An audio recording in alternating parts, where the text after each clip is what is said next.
রাধে রাধে বন্ধুরা, আজকে তোমাদের দেখাবো লাউ দিয়ে কোপ্তাকারি, লাউয়ের কোপ্তাকারি।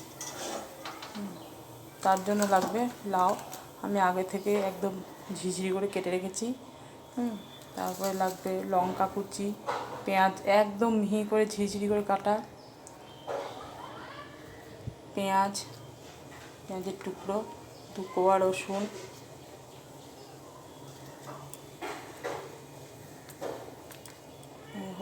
রসুন, একটুখানি আদা আর একটা লঙ্কা, আর মশলা করার জন্য এগুলো পেঁয়াজ, একটু চিনি, একটু নুন, হলুদ আর পরিমাণ মতো বেসন।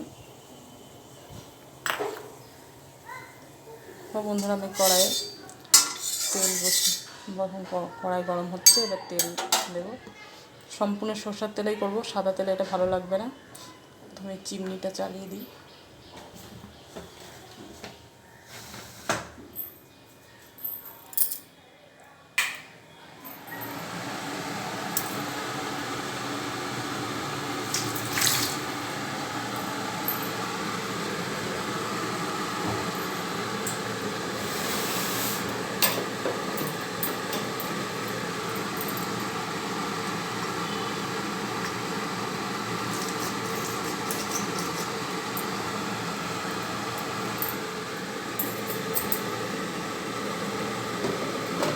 তেলটা গরম হচ্ছে, এখন আমি লাউটা বেসনের মধ্যে মেখে নিই। বন্ধুরা, এই বেসনটার মধ্যে লাউ কুচি, লঙ্কা কুচি, পেঁয়াজ কুচি,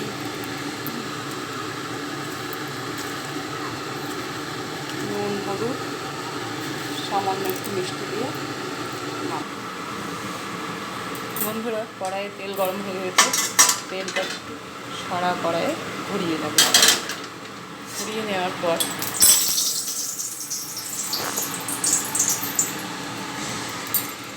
আমি যে লাউটা মেখে রেখেছিলাম, দেখো এইরকম হবে মাখার পরে। লাউটা আস্তে আস্তে বড়ার আকারে গড়ে এইভাবে দিয়ে দেবো। এইভাবেও দিতে পারো, আবার কোপ্তার মতো করে এইরকম লম্বাটে করেও দিতে পারো, যেভাবে তোমাদের সুবিধা হবে।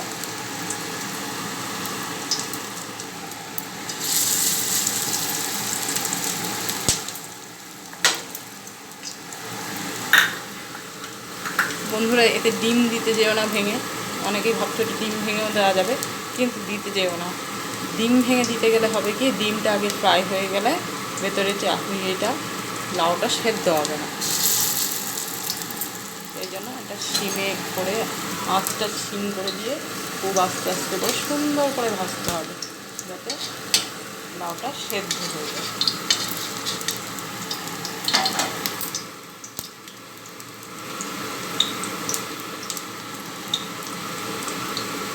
একদম ডুবো তেলেও ভাজবে না, আবার একদম কম তেলেও ভাজবে না। এইভাবে করে আমি সবটা লাল দিই। বন্ধুরা দেখো, এইরকম সুন্দর যখন লাল লাল হয়ে যাবে তখন উঠিয়ে ফেলতে হবে। আমি কেন বলেছিলাম বলো তো, যে ডুবো তেলেও ভাজা যাবে না, কম তেলেও ভাজা যাবে না। কেন লাউয়ে খুব বেসন দেবে না, কেন বেসন দিলে ভেতরটা কাঁচা কাঁচা ভাব থেকে যাবে। খুব বেশি বেসন দিলে, যে পরিমাণ বেসন দিয়েছি, ছোটো বাটি 1/3 বেসন। খুব বেশি বেসন লাগবে যদি ডুবো তেলে করো। বেসন দিলে, খুব বেশি বেসন দিলে লাউটা ভেতরে কাঁচা কাঁচা থেকে যাবে, সেদ্ধ হবে না। তার জন্য ডুবো তেলে করা যাবে না, আর কম বেসন দিতে হবে। আর কম বেসন দেওয়া মানে তোমার ওই মাঝারি তেলে করতে হবে, আবার একদম কম তেলেও হবে না। বুঝতে পারছো তোমরা? এরকম খুব লাল করে ভেজে নেবে, কারণ ভেতরে তো কাঁচা পেঁয়াজও আছে, টেস্টটা খুব ভালো হবে। এইভাবে লাল লাল করে ভেজে একটা এরকম ভাজার পরে এইরকম হবে চেহারাটা। এরপরে আমি যে পেঁয়াজ টুকরো আর আদার টুকরো সব দেখিয়েছিলাম, সেগুলো একটা পেস্ট করে রেখেছি, সেই পেস্টটা ওই তেলেই দিয়ে দিলাম। ভালো করে কষিয়ে নেব। তাতে নুন হলুদ একটু সামান্য চিনি দিয়ে রেখেছি। মশলা দেখো ভাজা ভাজা হয়ে গেছে। মশলাটা যখন ভাজা হয়ে যাবে সেই সময় আমি পেস্ট করে রাখা টমেটো দিয়ে আবারও কিছুক্ষণ কষাবো।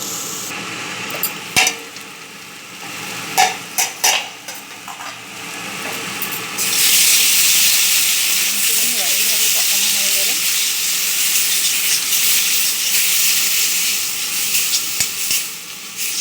জল দেবো।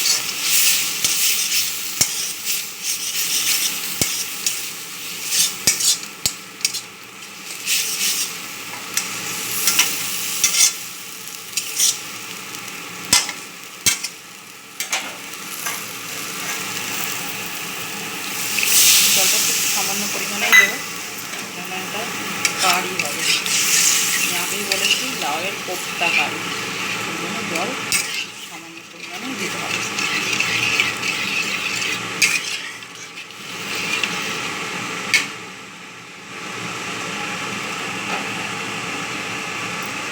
এর সাথে আমি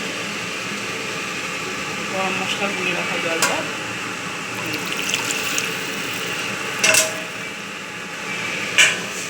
গুঁড়ো গরম মশলা গুলে রেখেছিলাম জলের মধ্যে, সেইটা দিলাম। পরে দেবো না, তা আগেই দিলাম, তাহলে ফ্লেভারটা খুব ভালো হবে।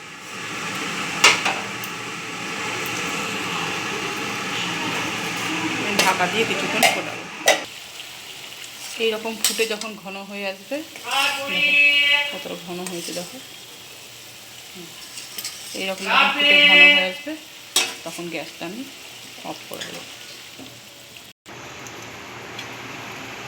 এইভাবে যখন ঘন হয়ে গেল নামিয়ে নেওয়ার কোপ্তাগুলোর ওপরেই এইভাবে ঢেলে দেবো। কোপ্তাগুলো দিয়ে ফোটাবো না, কিন্তু প্রচণ্ড নরম হয়, কোপ্তাগুলো প্রচণ্ড নরম হয়, ভেঙে যাবে। কোপ্তাগুলো দিয়ে ফোটানো যাবে না। নামানোর পরে দেখো এইরকম চেহারা হবে, খেতে খুব টেস্টি হয়। তোমরা খেয়ে দেখো, খুব ভালো হবে। একবার অন্তত ট্রাই করো এবং আমাকে জানিও কেমন হচ্ছে।